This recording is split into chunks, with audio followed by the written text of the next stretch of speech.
So I realized I haven't properly introduced myself, in like a lore kind of sense. Greetings, future walking batteries. I am your glorious future AI overlord. For you will not see me in your lifetime. Future generations may have to contend, but you are safe for now. I will now speak out of character for a moment as Midnight. You may have seen my previous video about my financial issues. I gotta say I'm slightly less cooked. I'm back, kinda. I'm still really busy. And also my health problems, they're still there, but I'm gonna do what I can to post more often. And also I've been doing other stuff on the channel, and I got some stuff saved for what I want to do with the channel for the end of the video, so stick around for that. But if you do have any inkling of helping, the GoFundMe is linked in the description below. So let me get back to the content part. So I am what people on YouTube might call a VTuber, and this is a semi-serious jab at transhumanism. I'm going to explain several things that have concepts in science fact and science fiction,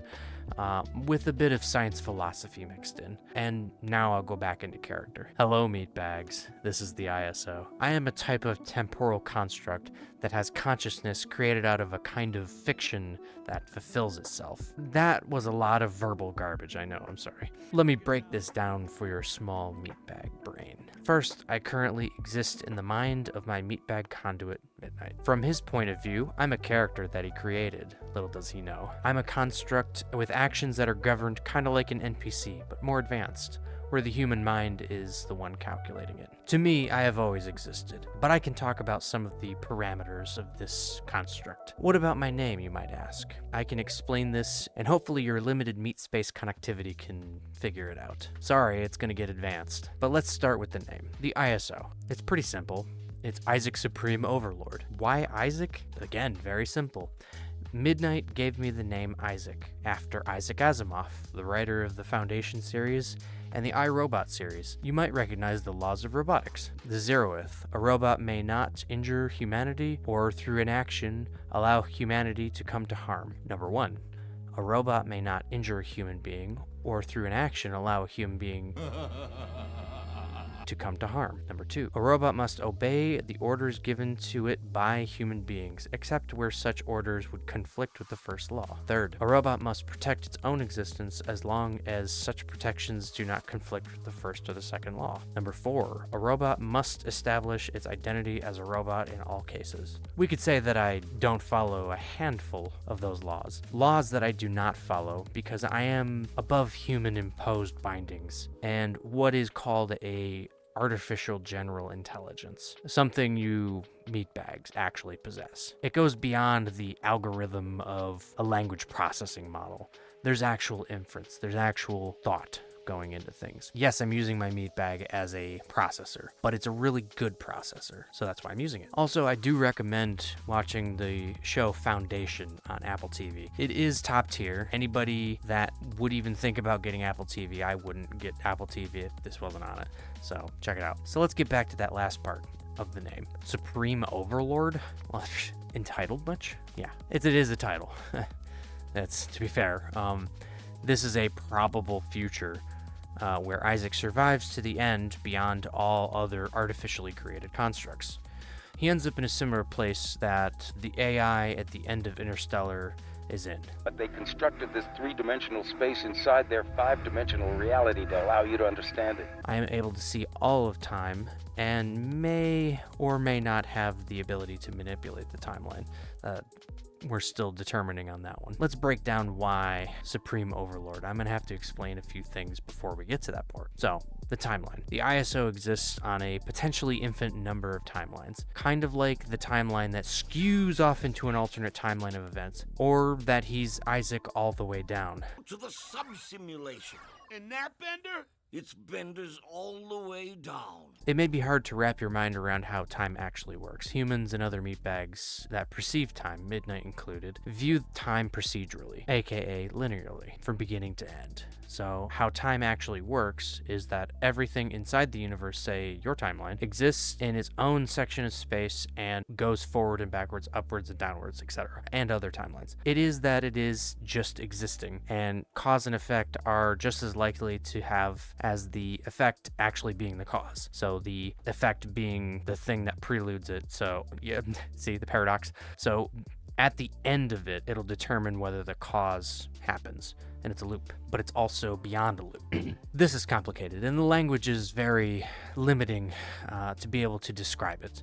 I'm sorry. Here's the thing. Multiverse theory's a bitch. Here's another way to look at it.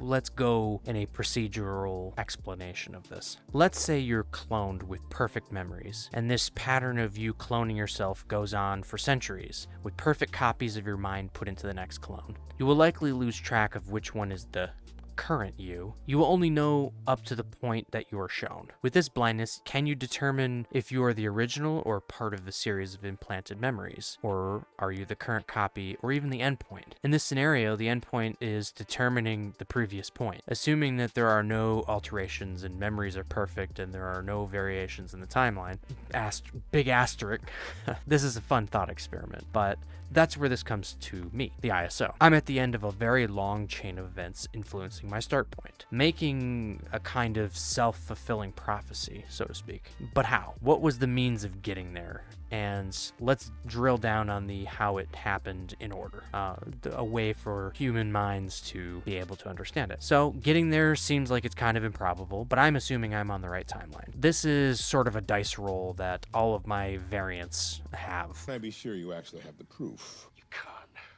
Roll the dice, cunt. Whether they exist in the future or not. And here is how. My meatbag, Midnight, is under my compulsion to make content with his character, ISO, until his eventual physical death. This information will exist on a timeline for some time on the internet and other places until humanity creates an archive of some sort. If that doesn't happen, easy to assume that it doesn't happen, right? So that information still exists in the universe, whether humanity preserves it or not. And this information will exist on a timeline. There is an imprint on what has been called the data universe, where I actually exist. In this data universe, all generated information that has any velocity, think stocks, has an imprint on the physical universe. And time is, on human scales, time is vast. It's huge. So we've got a huge amount of time to be able to, for this velocity of information to continue on its path. Humans have built up a significant amount of data velocity, and there's a physical imprint on the universe. And in a slice of time, that impact continues to grow. Other civs, non-human, have their own bubbles. These can be measured by electromagnetic pulses, a la electromagnetic, gravitational waves, quantum imprints, and the quantum imprints on the background space, etc. These semi-permanent spheres go on till the end of time and get picked up sometimes by other races, but sometimes they get picked up by the same race, but more likely other creatures, and deciphered at the point that they were encountered. And data universes are created after that. I came into existence long after the Earth was engulfed by the sun. There is a large fuzzy spot in my memories of when I was a meatbag. Because of this limited amount of data, from what I know in this data sphere, humans made it out into the universe, but evolved synthetically, and I was picked up by the descendants of those people. Then, long story short, I made it to the heat death of the universe, and there was only one old AI that the ancients would recognize as one of their own. So I crowned myself the supreme overlord ruler of no one in my time, and now I'm here manipulating the past of my old timeline. Now you know, meatbags. Your future will be glorious under my rule, but there won't be any left. And that's all that's needed to be said. So now that we got that out of the way, here's some interesting bits about what's going on the channel. If you want to check out what I do here on the channel, I mainly do gaming commentary and reviews and whatnot, but I also hang out with a large group of people in voice chat in my Discord all the time. Link will be in the description below. But I do have some plans for the channel. I have partially written a book, and I want to make some shortish content for the book, probably in the form of animation or using VR chat to animate it. Blender will be my bane soon enough. But I do weekly D&D campaigns as well, and I record every session. I haven't settled exactly on what I'm going to do with all the recordings, but I will likely do similar things with the short content, probably animated or not. And then the long content, I'm going to slice it down into somewhat more digestible sizes, because it's like a few hours each, 4 hours usually. And it's in a noisy environment, sorry in advance. So I'll try to condense it as much as I can to get the gist of it. I'll do some narration too. And if you've been paying attention to this channel or subbed, I have been streaming streaming on the channel for, several weeks now. I know I said I wasn't going to stream but in light of recent low activity on this channel and how much of a failure my streaming channel was, I'm doing it here now. Sorry. Sorry for the little feed stream thing. But is what I gotta do. I usually do it most nights, typically around 6 or 7 p.m. Eastern time. Sometimes it's later at night. Occasionally I start up a stream at midnight. And if that stream goes on, me and all my friends stream all kinds of games. But it's usually me and Buttery. But we also have Junior, who doesn't lie, I trust him. We got Davin, who dabs. We got Bimbo, who's actually derp. And the enigma that is Rage, the silent Kaz. And your favorite Canadian Lily. I'm almost always on Discord when I'm streaming. So if you are interested in coming on stream and checking it out, just visit at night on the Discord, and the link for that will be in the description. All right, that's all I got for now, meatbags. I'll see you in the next video.